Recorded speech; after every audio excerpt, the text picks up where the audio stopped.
Tu te souviens de Peleliu, de ces petits bonhommes tout mignons? Non, tu sais plus trop? Peleliu Gaiden. Ça va te rafraîchir la mémoire sur cette série. Vite fait, bien fait.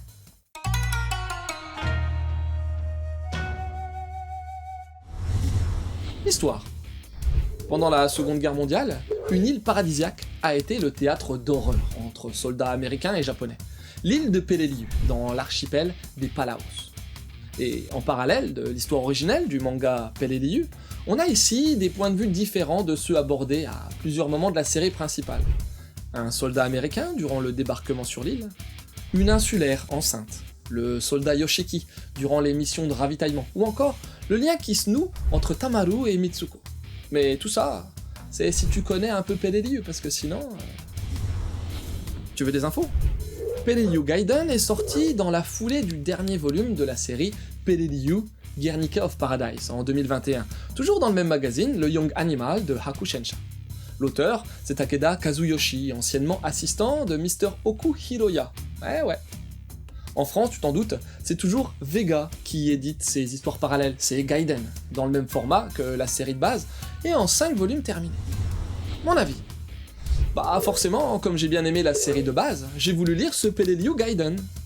C'est vraiment dans la même veine, tu retrouves le même design rondouillard, et faussement mignon dans le trait des persos. Je dis faussement parce que ça n'empêche pas de montrer toute la dégueulasserie de la guerre, hein. T'as toujours le même décalage, qui ressort avec le fond qui est méga dur, et qui laisse entrevoir les dérives de l'humain durant ces temps éprouvés. Et puis la forme, avec ce design enfantin, et tout en rondeur, et une narration de prime abord simple. Pour celui qui connaît pas, ça interroge au début. Normal. Mais au final, cette combinaison permet bien de montrer la réalité de la guerre. Parce que l'auteur s'est beaucoup documenté sur le sujet, mais sans verser dans un aspect purement drama, ou relou à lire pour le lecteur lambda. Ça rend le sujet beaucoup plus abordable que s'il y avait eu un trait réaliste. Mais attention, hein, Peleliu Gaiden se lit pas direct. Il faut avoir lu la série de base, pour bien capter les points de vue différents, le ressenti du camp adverse, ou même avec un perso secondaire qui aura son histoire plus développée. Un manga qui permet de continuer l'hommage de l'auteur à tous ses protagonistes fictifs, mais basés sur des faits réels, et aussi replonger aux côtés du sympathique Tamaru le temps de quelques volumes.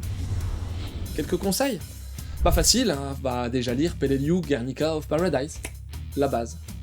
Sinon, fonce lire Mon cancer couillon du même auteur, un combat contre le cancer ce coup-ci. Et pour un manga retraçant la guerre dans toute sa splendeur, t'as le classique, Adachi no Gen, Genji Hiroshima. Et voilà, c'est terminé pour aujourd'hui, j'espère que cette petite vidéo t'aura donné envie de lire Peleliu Gaiden. Sur ce je te laisse et comme d'hab, hein, continue de suivre la voie du manga.